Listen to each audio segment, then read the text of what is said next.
الخیال دا علماء ورسره ناستو باقی مختلف الخیال خلق دارا جمعو لیکن دا قادیانی دا دی عظیم فتنه دا سرکوبی دا پارا آغا مختلف الخیال خلق او آغا لبرل طبقه چه کم دا حضرت مفتی محمود دا هراولو دا پارا آغا پارلیمنٹ ترا وستیشوا بوٹو پا 1970 کے دا 15 حلقونا الیکشن لڑاو کا سلور حلقے پا دی ملک کے دای پا باری اکثریت باندے اوگٹھلے او 15 حلقہ باندے دا حضرت مفتی محمود دا ناکامی دا پارا او دا پارلیمنٹ نا دا بہر کے دو دا پارا ڈی آئی خان باندے اگر دا مفتی محمود مقابلہ اکڑا لیکن الحمدللہ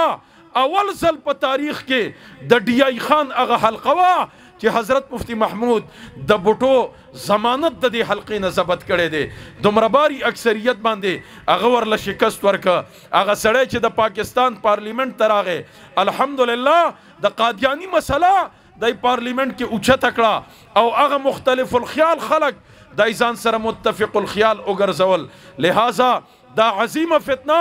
دا د مفتی سے په وجه باندې ختم شوا پرون پېښور کې تارو جبه کې د یوې مدرسې افتتاح وا زمونږ استاد محترم شیخ ادریس صاحب هغه کې دا خبره وکړه وای دا زما ایمان دی چې زما د خدای په ذات قسمی کدا سیاسی علما د قیامت پورې بل حسمونه کی نو وای کم از کم چې په 1974 کې حضرت مفتی محمود د قادیانی د کافر کولو دا کومه فیصله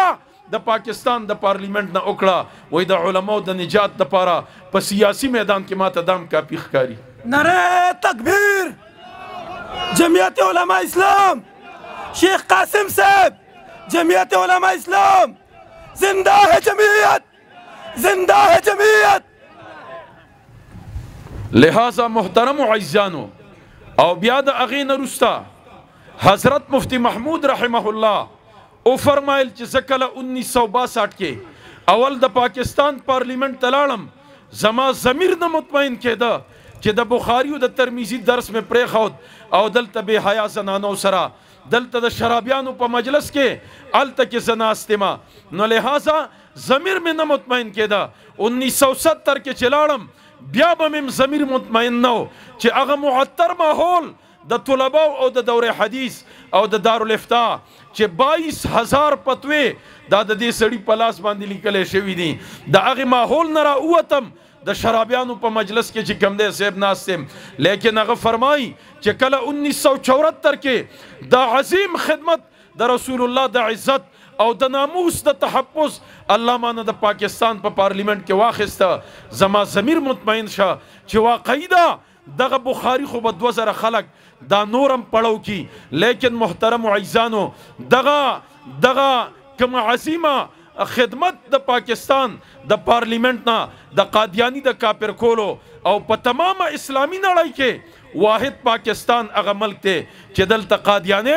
دا سرکاری کافر دی بل په یو دنیا کې هغه نشتا دا ځکه چې ستا پارلیمنٹ ته علما او د ګیرو د پټکو خاوندان چې کم دی صاحب دا لاړل لہذا محترم عزیزانو حضرت مولانا قاسم صاحب ناسته دا زمونږ د سلم استازو دا زمونږ د سراجی استازو چې څومره سخت فنون دا غي په مدرسه کې دا علما پیجنی نو پاغي باندې دسترس دا که حاصلو دا په دارالعلوم شیرګل کې مولانا قاسم صاحب ته حاصلو مولانا ادریس د چکیسر چې یو عظیم محدث او جامع المعقول والمنقول چې محترم عزیزانو دا ثوابی کې د فتنې کم مرکز دی داغه مشر مولانا داغه مناظرو ته نشو ټینګې دی داغه په حمدالله او قاضی باندې داغه شرح وي مولانا صاحب ته پته ده درسګاه کې به استادانو تغوږی خوده مونږ ته به اصول الحواشی وي دا په عربی کې د اصول شاشی شرح وا مونږ ته به خارجي ټیم کې وي چې مونږ بکینا صوبه خاندل د قاسم مولوی صاحب نوم به واخسته وای دا په ډېر مضبوط مولا دی وای د درس اورم غلې وته ودرېګم نو الحمدلله حضرت مولانا قاسم دا یو مضبوط مدرسو لہذا چې کله اول ځل اغا اسمبلی ته ودرېده حضرت مفتی صاحب او محتمم صاحب ناستو محتمم صاحب رحمه الله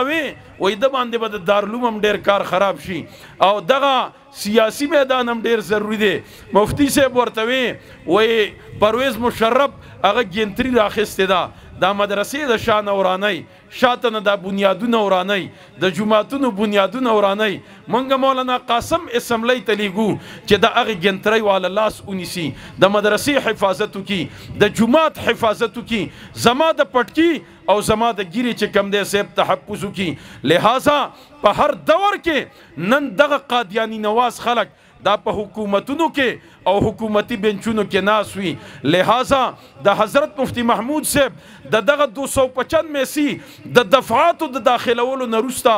همیشه د پاره چې کم حکومت راغله دي هغه د پارلیمنت د لارې نه په دغه دفعاتو باندې وار کړي دي الحمدلله که د هغه دفعاتو تحفظ دا ترننه پورې کړي دي نو دا محترم عزیزانو دا قائد جمعیت مولانا فضل